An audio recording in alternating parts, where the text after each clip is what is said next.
भारत माता की। जरा जोर से बोलिए।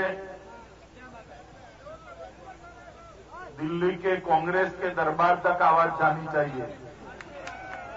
भारत माता की। भारत माता की। मंच पर उपस्थित आपके अपने प्रत्याशी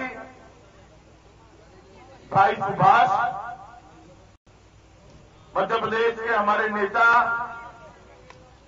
और हरियाणा के चुनाव प्रभारी श्रीमान कैलाश जी, हरियाणा के प्रभारी संगठन के श्री अनिल जैन जी, जिला के अध्यक्ष श्रीमान भोलूराम जी, स्वामी राघवानंद जी, हमारे वरिष्ठ संगठन मंत्री श्रीमान राकेश जी और आज के कार्यक्रम में उपस्थित माताओं, भाइयों और बहनों, सबसे पहले तो आज जब चुनाव के पर्चे डालने के बाद पहली बार मैं हरियाणा के अंदर प्रचार की शुरुआत कर रहा हूं, तब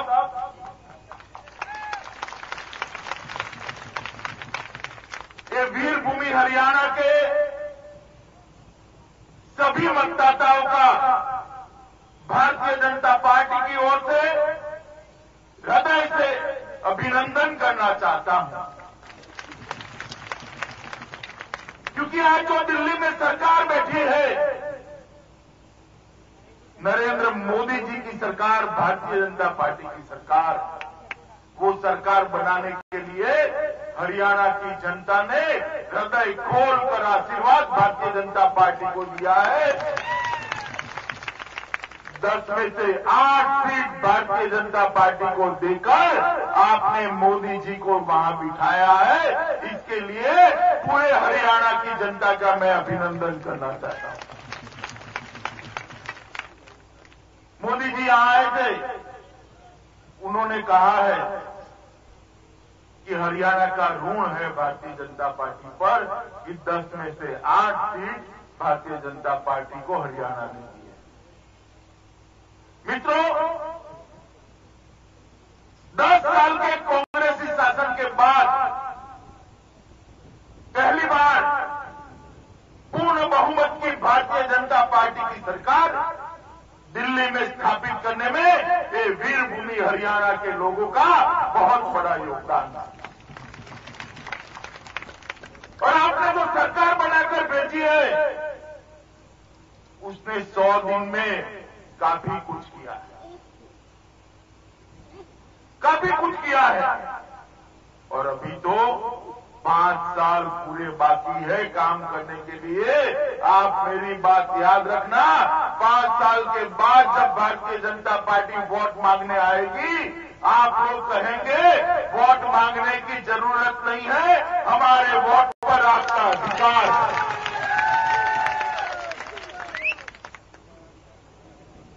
भारत की जनता ने ये जो निर्णय किया है कि मोदी जी को प्रधानमंत्री बनाना, इसके कारण 10 साल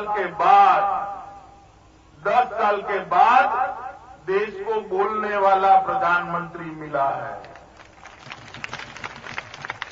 आप बताइए मुझे, पहले सुनते थे कभी प्रधानमंत्री, तो आप बताइए आप मुझे। सरदार मनमोहन सिंह हमारे प्रधानमंत्री थे, सुनते थे आप कभी?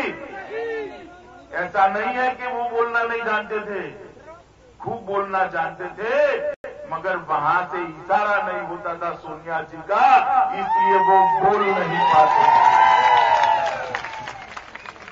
आपके यहां भी कोई ऐसा ही बैठ गया है।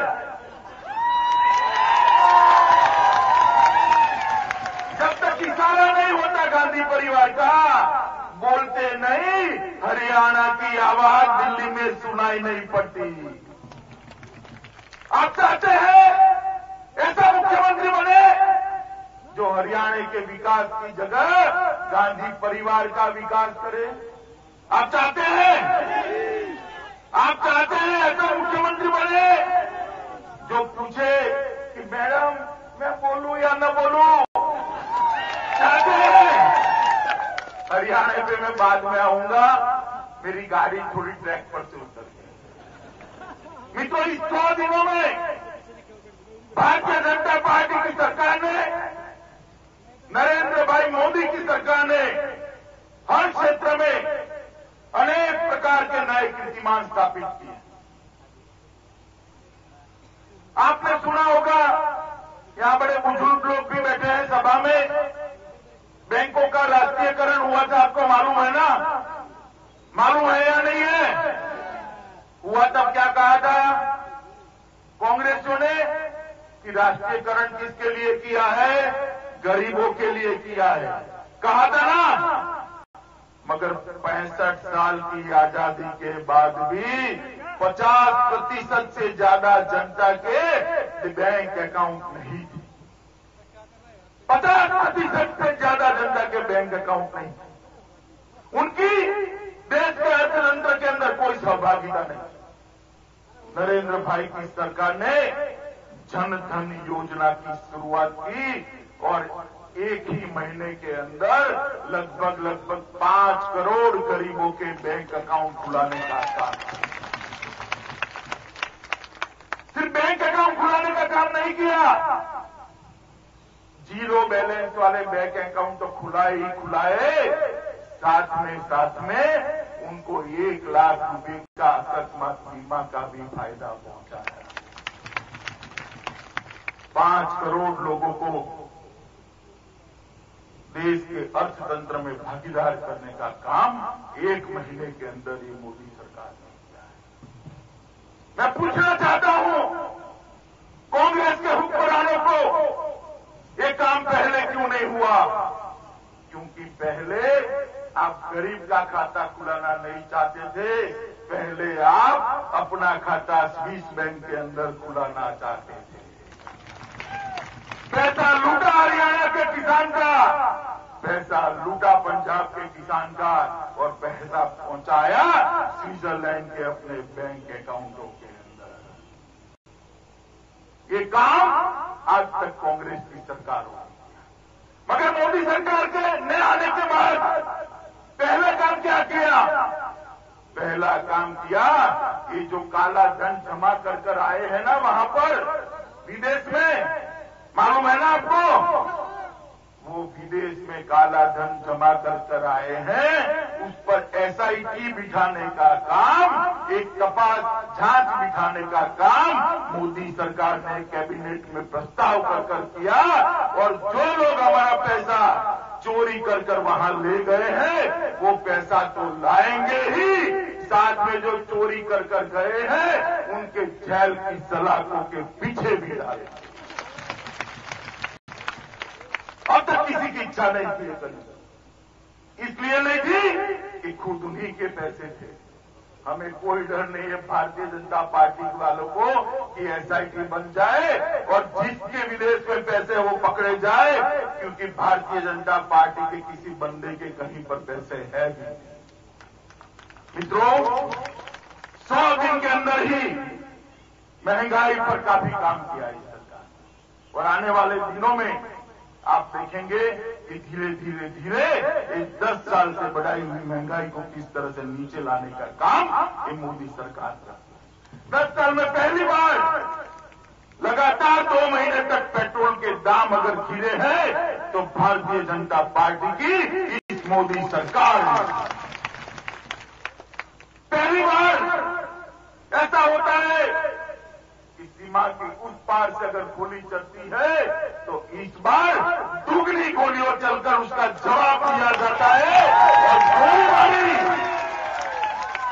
गोलीबारी शुरू तो उस ओर से होती है, मगर बंद करने का काम इस ओर से होता है, और पाकिस्तान वाले पहली बार समाधान करने के लिए आए।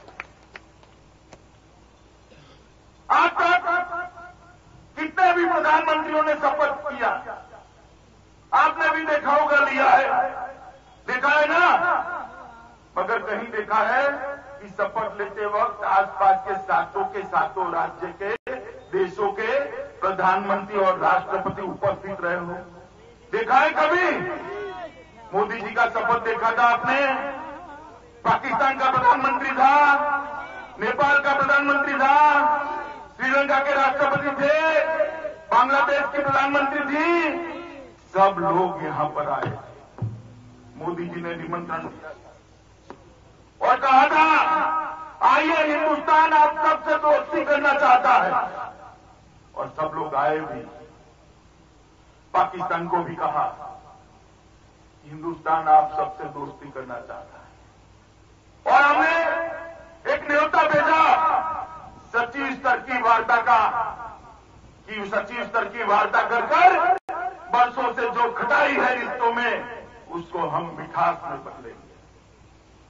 मगर जैसे ही दिन नजदीक आया, पाकिस्तान ने अपने उच्चायुक्त के द्वारा कश्मीर के अलगाववादियों के साथ चर्चा चालू कर दी। हर बार करते थे, मगर हर बार मोदी सरकार नहीं होती। हर बार क्या होता था?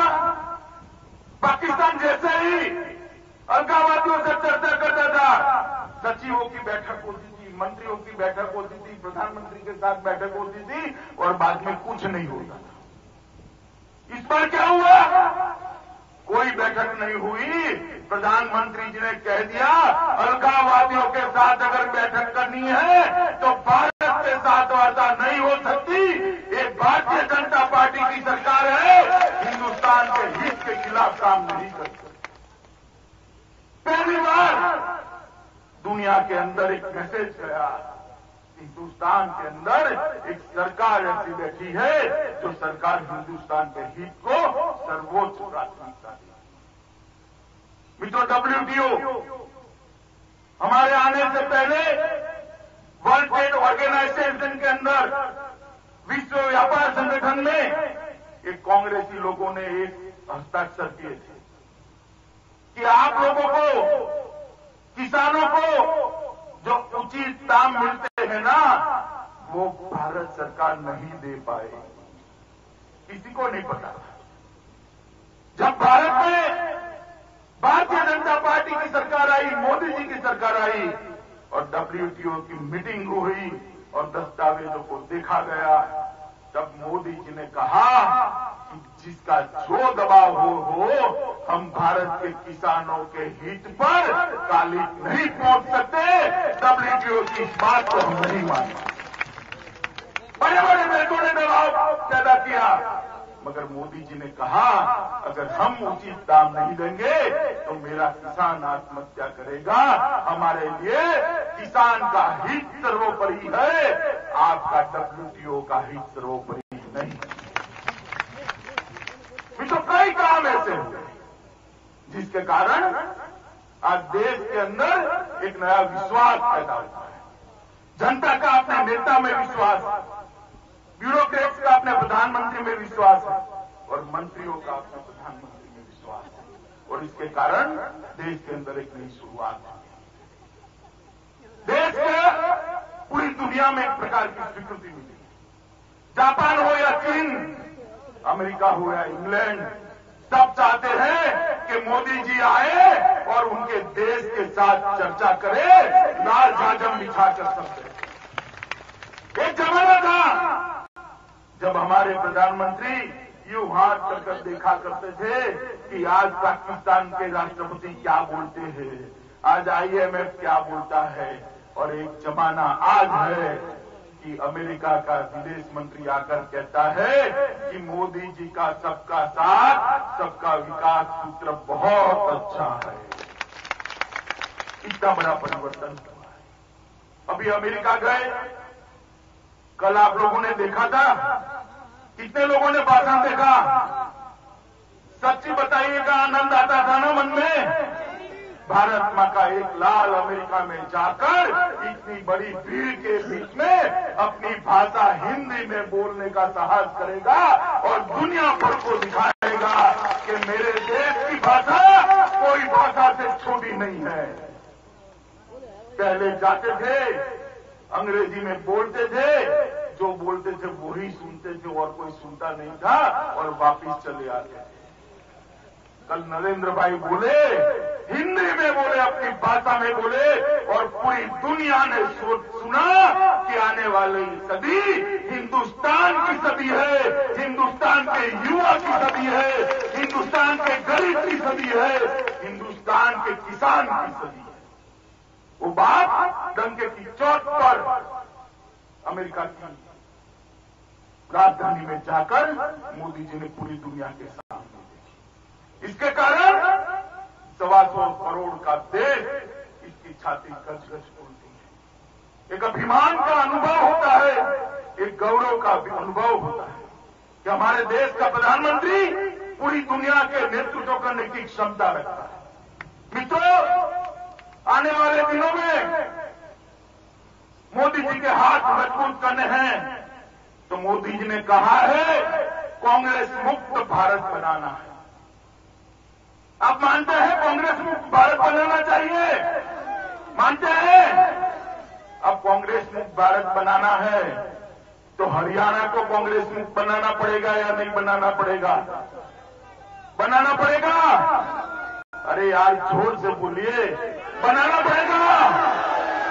अब हरियाणा को कांग्रेस मुक्त बनाना है तो भाई सुभाष को जिताना पड़ेगा। भाई सुभाष जीतेगा तभी हरियाणा कांग्रेस मुक्त बनेगा। मित्रों, ये वीर भूमि को, इस समृद्ध प्रदेश को कांग्रेसियों ने जात पात में बांट कर दिया। कभी जात पात की बात करते हैं, कोई जिले की बात करता है, कोई बेटे की बात करता है, कोई दामाद की बात करता है। हरियाणा की जनता की बात कोई नहीं करता। भारतीय जनता पार्टी हरियाणा की जनता की बात करती है, कोई जात पात की बात नहीं करता। एक जमाना था जब सबसे ज्यादा कृषि विकास दर हरियाणा का था। आज देश भर में हरियाणा का कृषि विकास दर 18वें स्थान पर पहुंच गया है। 3% पर ले गई है कांग्रेसी सरकार। किसानों के इस प्रदेश को पिछड़ा दिया है। मित्रों, 10 साल से 15 साल से एनडीए की भारतीय जनता पार्टी की सरकारें देश भर में चलती। मैंने देखे शासन, मैं भी सरकार में रहा हूं। गुजरात के अंदर आज हर गांव में, मध्य प्रदेश के अंदर आज हर गांव में 24 घंटा बिजली मिलती है। आपको मिलती है 24 घंटा बिजली? अगर हरियाणा के गांव को 24 घंटा बिजली लेनी है तो भारतीय जनता पार्टी के कमल के निशान पर बटन दबाना पड़ेगा। गुजरात के अंदर कोई भी आदमी बीमार हो जाए, ठेठ गांव देहात के अंदर हो जाए तो 10 मिनट के अंदर एम्बुलेंस पहुंचती है। आपके यहां ये सुविधा है? नहीं है ना? करनी है तो भारतीय जनता पार्टी के कमल निशान पर बटन दबाना पड़ेगा। गुजरात के अंदर किसानों की आमदनी में 10 साल में 7% वृद्धि हुई है। मध्य प्रदेश के अंदर 5 साल में 7% वृद्धि हुई है और हरियाणा के अंदर किसानों की आमदनी नीचे गई है। अगर यहां पर भी किसानों को फिर से एक बार समृद्ध बनाना है तो भारतीय जनता पार्टी के कमल निशान पर बटन दबाना पड़ेगा। मित्रों, ये हरियाणा दिल्ली के नजदीक है, दिल्ली के किन्नौर हरियाणा है।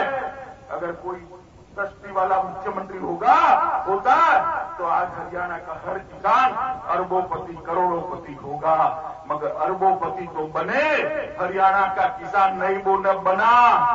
दिल्ली के दामाद अरबोपति बन गए और आपकी सरकार को लेकर बने। इन्होंने जमीन यहां दिलाई, रातों रात इसके बादाम बढ़ते गए, किसान बेचारा वहां का वहां रह गया, बिल्डर माला माल हो गए। ये सरकार जो कांग्रेस की सरकार है, इसने इतने घोटाले किए हैं जमीनों में कि इसकी सूची में पढ़ने बैठ जाऊं तो पूरी भागवत सप्ताह बिठानी पड़े मगर सूची 7 दिन के अंदर खत्म न हो, इतने बड़े घोटाले इस सरकार ने किए।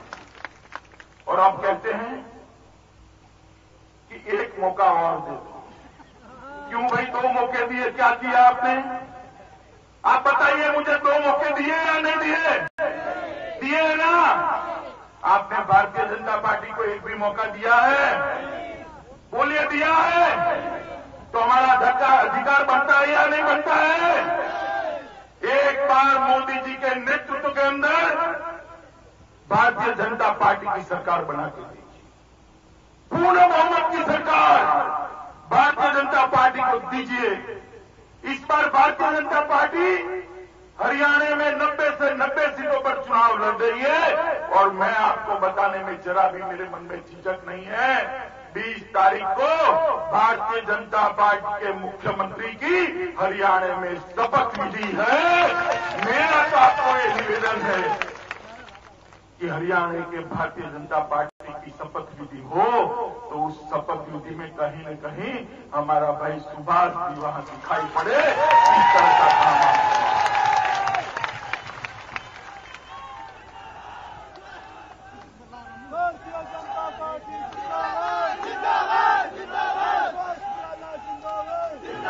मित्रों, 20 साल से कभी चौटाला कभी हुड्डा, कभी चौटाला कभी हुड्डा। 20 साल से देख लिया आपने, देखा है ना? एक आता है तो भ्रष्टाचार करता है, दूसरा आता है तो गुंडागर्दी भी करता है और भ्रष्टाचार भी करता है ना? भारतीय जनता पार्टी को लाओगे तो गुंडागर्दी भी बंद होगी और भ्रष्टाचार भी बंद होगा और हरियाणा का विकास। मुझे एक भाई बता रहे थे कि भाई साहब हमें कोई करप्शन का बहुत ज्यादा चिंता नहीं है। मैंने बोला भाई क्यों? कि कुछ लोग तो आते हैं वो लूटते भी है और मारते भी है, दोनों करते हैं, तो लूटने वाले का कम डर लगता है। मैंने बोला भले आदमी लूटते हैं और मारते, उसके भय से लूटने वाले को लाते हो तो उसकी जगह ऐसा लाओ जो लूटे भी नहीं, मारे भी नहीं और आपको खुशहाल बना दे। वो भारतीय जनता पार्टी है और कोई नहीं है।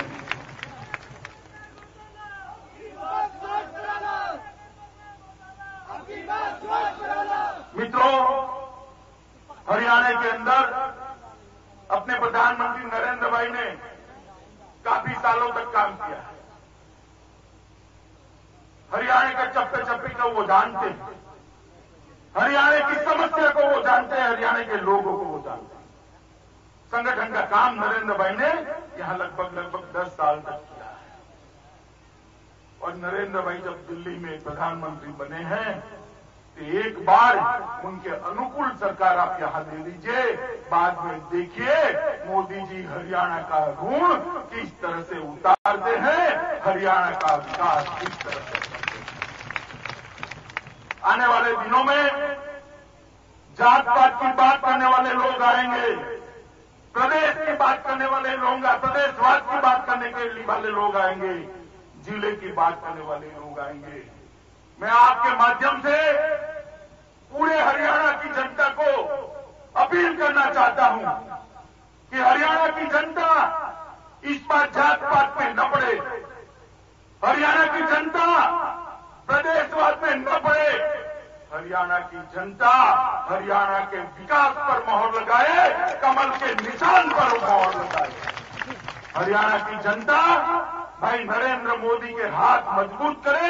मोदी जी हरियाणा का विकास करना चाहते हैं, उनको एक साथीदार चाहिए जो उनकी विकास की योजनाओं को करप्शन करे मगर हरियाणा में नीचे तक पहुंचा दे। अभी क्या कुछ लोगों ने गप चलाया है कि चावल की खेती करने वाले किसानों को दाम इसलिए नहीं मिलते कि मोदी सरकार ने चावल की निकास पर प्रतिबंध लगाया है। मित्रों, इससे बड़ा झूठ कोई और हो नहीं सकता। बड़ा झूठ चला है। और जिन्होंने झूठ चलाया है, इन्होंने पाप किया है, किसानों की भावनाओं के साथ खिलवाड़ किया है। कोई प्रतिबंध नहीं है। और चावल के दाम ठीक नहीं मिल रहे हैं युवराज जी, तो उसका कारण है 4% शेष मंडी पर आपने लगाकर दे दी है। इसके कारण किसानों की लूट हो रही है, मोदी सरकार के कारण नहीं। आने वाले दिनों में किसानों के विकास के लिए बहुत बड़ी कार्य योजना भारत सरकार बना रही है। पूरे देश के किसानों, हिमालय से लेकर दिल्ली तक के उत्तर के किसानों के लिए एक अलग ब्लूप्रिंट है। जहां पानी है वो किसानों के लिए अलग ब्लूप्रिंट है। राजस्थान, गुजरात ऐसे मरुभूमि जो सूखा प्रदेश है, वहां के लिए एक अलग योजना बनी हो। दक्षिण के किसानों के लिए एक अलग योजना बनी। मगर ये योजना हरियाणा में तभी लागू हो सकती है जब यहां पर भारतीय जनता पार्टी की सरकार है। अगर इस बार हरियाणा की जनता भूल करती है तो आप मान लेना कि फिर से आपकी जमीन कोरियों के दाम दिल्ली के बाजार में हराज होगी और आपके हाथ में कुछ नहीं आएगा। इनके दामादों के पेट भरेंगे, दामादों के बंगले बनेंगे और कुछ नहीं होगा। मित्रों, आने वाले 15 तारीख को परिवर्तन का दिन, हरियाणा के अंदर पूर्ण बहुमत की भारतीय जनता पार्टी की सरकार बनी। हरियाणा के अंदर भारतीय जनता पार्टी का मुख्यमंत्री बिठाना है। हरियाणा के अंदर भाई नरेंद्र मोदी का साझीदार बिठाना है। अगर मेरे सामने यहां पर जितने इस हल्के के मतदाता उपस्थित हैं, सब तय कर ले कि 25-25 वोट आप दिला पाएंगे तो सभी लोगों की जमानत जब्त हो जाएगी। आप मुझे बताइए, आप लोग आने वाले 15 दिनों में 25 लोगों को भारतीय जनता पार्टी को वोट देने के लिए समझा सकते हैं या नहीं समझा सकते? समझा सकते हैं? समझाएंगे। 25 लोगों की फौज तैयार करिए। हर मतदाता यहां पर जो बैठा है और 25 लोगों को तैयार करिए। मैं कहता हूं दोनों लोगों की जमानत जब्त हो जाएगी रिकॉर्ड मार्जिन से भारतीय जनता पार्टी। इस विधानसभा का हर मतदाता जब मतदान मशीन के सामने जाए तब कमल के निशान पर बटन दबाए। मगर कमल के निशान पर बटन ऐसे मत दबाइएगा। कमल के निशान पर बटन इतनी जोर से दबाइएगा कि बटन तो हरियाणा में दबे, करंट इटाली में जाकर लगे। इस तरह से बटन दबाए। मित्रों, बहुत ढूंढता है हरियाणा। अब बारी है हरियाणा के विकास की। बहुत मौके दिए लोकदल को, बहुत मौके दिए कांग्रेस को। अब बारी है भारतीय जनता पार्टी की। और भाई सुभाष, आप लोग यहां से संकल्प कर जाइए कि हर मतदाता यहां जो आया है वो 25 वोट भारतीय जनता पार्टी के लिए इकट्ठा करे और मतदान मथक पर ले जाकर कमल के निशान पर बटन दबाए। कर पाएंगे? पक्का? तो मेरे साथ बोलिए, दोनों हाथ खड़े कर जोर से मुट्ठी बांधकर भारत माता की, भारत माता की, भारत माता की, वंदे मातरम।